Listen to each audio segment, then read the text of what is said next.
The parameters which decrease during the pregnancy are decrease in the hematocrit, decrease in the packed cell volume, hemoglobin concentration as there is increase in the plasma volume is more, platelet count, so it is called benign gestational thrombocytopenia, and as I have discussed, clotting factor 11 and 13 decreases.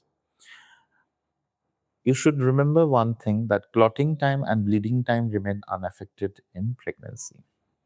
Coming to the plasma proteins, there is a total increase in the total proteins by 20 to 30%. There is increase in the globulin by 5%.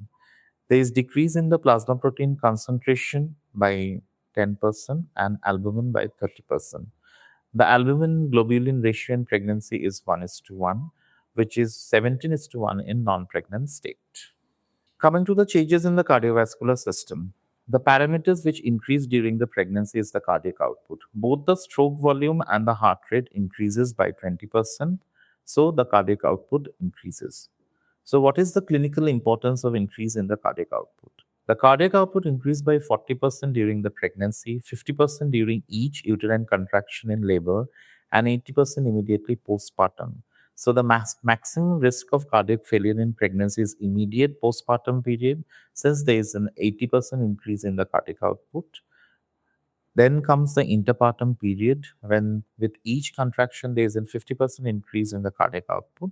And then in the 28 to 32 weeks of pregnancy, where the cardiac output increases maximum to 40%, so there are chances of cardiac output, cardiac failure.